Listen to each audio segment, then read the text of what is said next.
Assalamualaikum warahmatullahi wabarakatuh. Salam sejahtera bagi kita semua. Salam Om Swastiastu, Namo Buddhaya, salam kebajikan. Selamat datang teman-teman semuanya. Perkenalkan, nama saya Repana Fajri dengan NPM 24217011111016 dari kelas A Prodi Pendidikan Geografi Fakultas Keguruan dan Ilmu Pendidikan. Pada kesempatan kali ini saya akan menjelaskan tentang Provinsi Daerah Istimewa Yogyakarta. Nah, kita akan membahas 3 aspek penting, yaitu yang pertama objek material geografi, 10 konsep geografi dan ciri khas dari daerah Yogyakarta ini. Mari kita mulai. Objek material geografi adalah segala sesuatu yang dipelajari dalam ilmu geografi.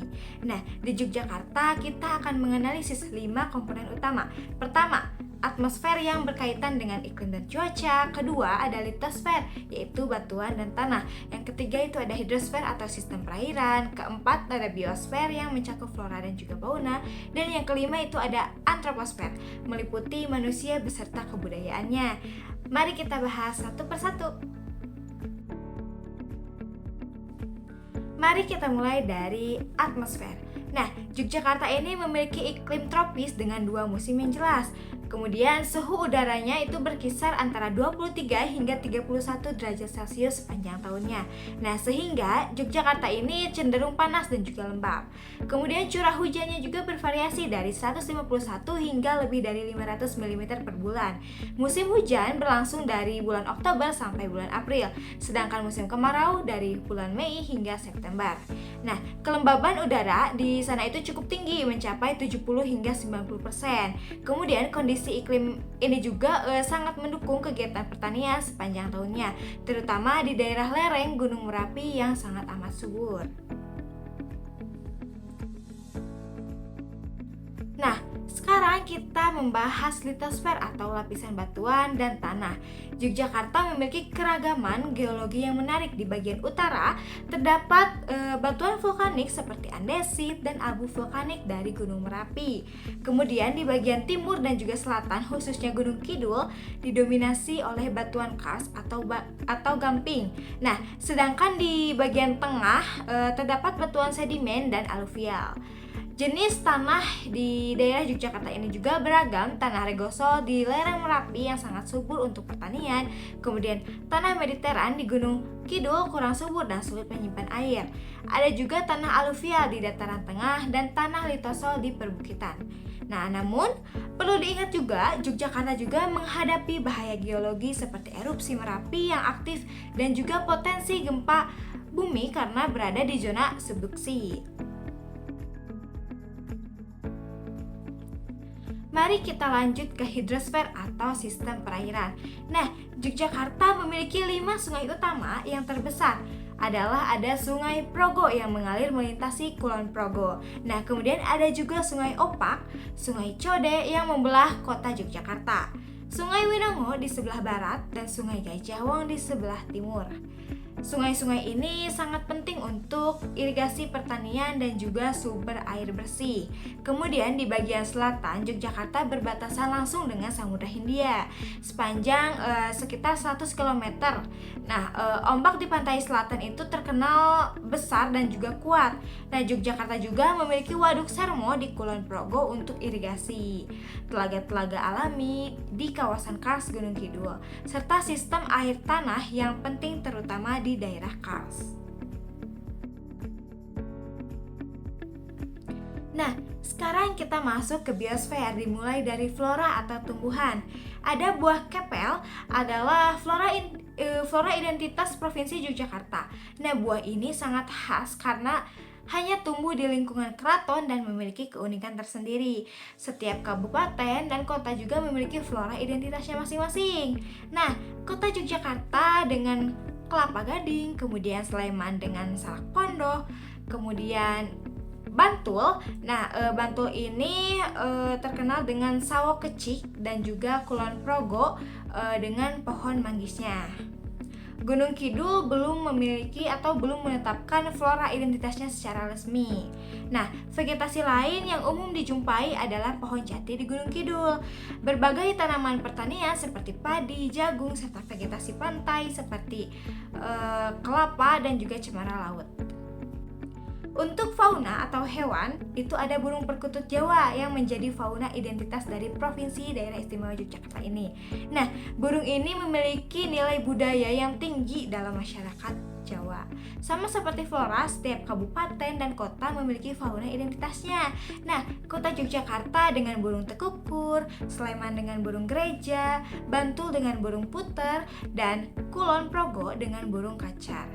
Fauna lain yang dapat dijumpai itu adalah ada monyet ekor panjang di kawasan wisata, kelelawar di gua-gua khas Gunung Kidul, kemudian ada berbagai jenis ikan baik tawar ataupun laut, serta satwa ternak seperti sapi, kambing, dan ayam yang menjadi bagian penting dari kehidupan masyarakat. Nah, sekarang kita masuk ke antroposfer, yaitu aspek manusia dan kebudayaannya. Kita akan membahas 7 unsur kebudayaan universal yang ada di Yogyakarta. Nah, yang pertama itu ada sistem bahasa. Nah, masyarakat Yogyakarta ini menggunakan bahasa Jawa dengan tingkatannya seperti ngoko, madya, dan krama, serta bahasa Indonesia. Unggah-ungguh atau tata krama berbahasa sangat dijunjung tinggi. Kemudian yang kedua itu ada sistem pengetahuan. Nah, Yogyakarta dikenal sebagai kota pendidikan dengan universitas terkenal seperti Universitas Gadjah Mada, Universitas Negeri Yogyakarta, Universitas Islam Indonesia, dan Universitas Muhammadiyah Yogyakarta. Ada juga pengetahuan tradisional nih seperti primbon, pengobatan jamu, dan kerajinan batik. Falsafah hidupnya adalah Hamemayu Hayuning Bawana yang artinya menjaga keselarasan alam semesta. Kemudian itu ada yang ketiga yaitu sistem organisasi sosial. Nah, struktur tertinggi adalah keraton dengan sultan dan abdi dalam sebagai pelayan keraton. Nah, di tingkat masyarakat ada RT atau RW, paguyuban, dan budaya gotong royong yang masih kuat. Nah, kemudian yang keempat itu ada sistem peralatan hidup dan juga teknologi.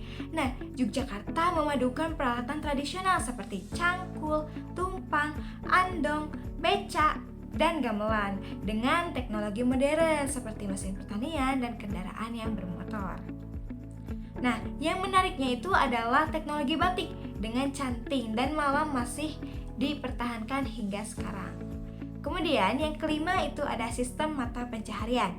Nah, masyarakat bekerja di berbagai sektor pertanian dengan padi, jagung, dan salak pondok, industri kerajinan seperti batik, perak, dan juga kulit. Kemudian ada di sektor pariwisata, sangat berkembang dengan hotel, restoran, dan jasa pemandu wisata. Ada juga perdagangan dan jasa pendidikan yang menjadi penopang ekonomi Yogyakarta. Nah, kemudian yang keenam itu ada sistem religi atau kepercayaan. Nah, mayoritas penduduk Yogyakarta beragama Islam, lebih dari 85%. Ada juga memeluk agama Kristen, Hindu, dan Buddha. Yang unik adalah adanya sinkretisme atau perpaduan antara Islam dengan tradisi Jawa. Nah, berbagai upacara tradisional masih dilaksanakan seperti selamatan, mitoni untuk 7 bulan kehamilan, labuhan, atau persembahan ke Laut Selatan, dan grebek yang merupakan upacara besar keraton.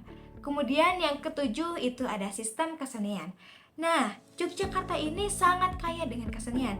Ada seni pertunjukan seperti wayang kulit, ketoprak, dan tari bedaya yang sakral. Seni rupa yang mencakup batik dengan motif khas seperti parang dan kawung, ukir kayu, dan kerajinan perak. Seni musik seperti karawitan, gamelan, dan campur sari yang memadukan alat musik tradisional dengan modern. Kemudian ada juga seni sastra seperti mecapat dan geguritan yang merupakan puisi dari Jawa. Baik teman-teman, nah sekarang kita masuk ke bagian yang kedua yaitu 10 konsep geografi. Nah, konsep-konsep ini ditetapkan dalam Seminar Lokakarya Geografi Indonesia di Semarang tahun 1988. Ke-10 konsep ini akan membantu kita memahami fenomena geografi di Yogyakarta secara lebih mendalam. Oke, maka dari itu mari kita bahas satu persatu dengan contoh konkret di lapangannya. Konsep pertama adalah lokasi. Nah, ada dua jenis lokasi nih teman-teman. Ada lokasi absolut Yogyakarta yang posisinya berdasarkan koordinat geografis di Pulau Jawa. Nah, kemudian sedangkan ada lokasi relatif. Nah, lokasi relatif ini menunjukkan posisinya yang berada di antara Provinsi Jawa Tengah di bagian utara, kemudian barat dan timur, serta berbatasan dengan Samudra Hindia di bagian selatannya. Konsep kedua itu adalah jarak. Nah, sebagai contoh, jarak dari Jakarta ke Yogyakarta sekitar 550 km. Jarak antara kabupaten di Yogyakarta sendiri bervariasi tergantung pada lokasinya. Nah, kemudian itu ada yang konsep yang ketiga. Nah, konsep ketiga ini adalah keterjangkauan atau aksesibilitas. Nah, Yogyakarta sangat mudah dijangkau karena memiliki bandara internasional yaitu Adi Sucipto, kemudian jalur darat yang baik dengan jalan raya dan kereta api, kemudian aksesibilitas yang tinggi ini mendukung Yogyakarta sebagai kota wisata dan juga kota pendidikan. Kemudian konsep yang keempat adalah pola. Nah, di Yogyakarta pola pemukiman mengikuti jalur sungai dan jalan utama.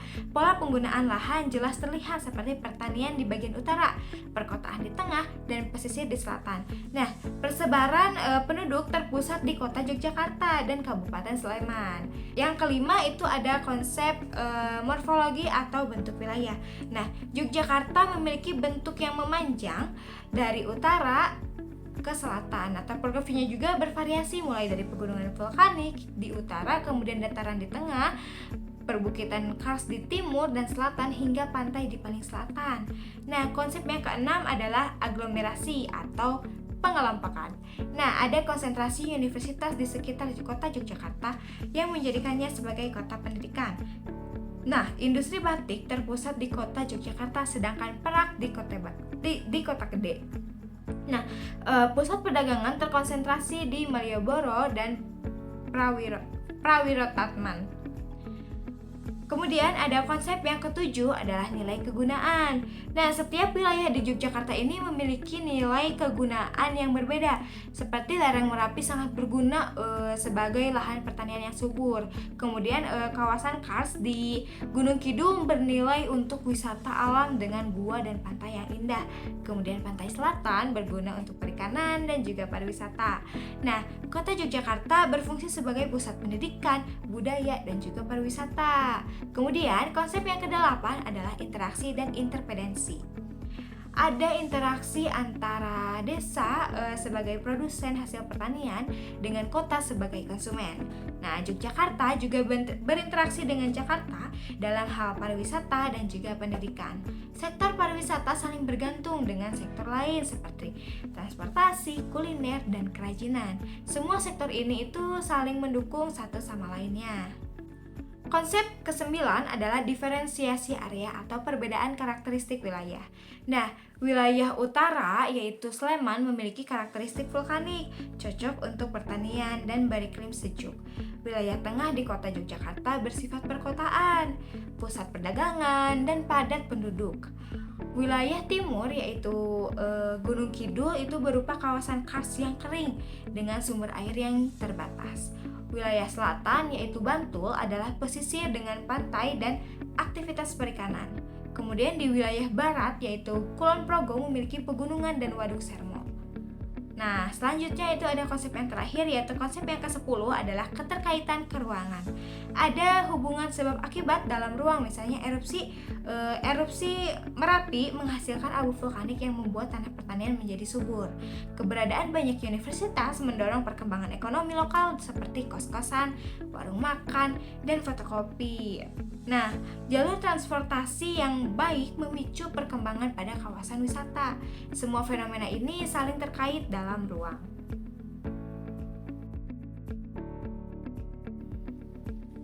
Nah, sekarang kita masuk ke bagian ketiga, yaitu ciri khas dari daerah istimewa Yogyakarta ini.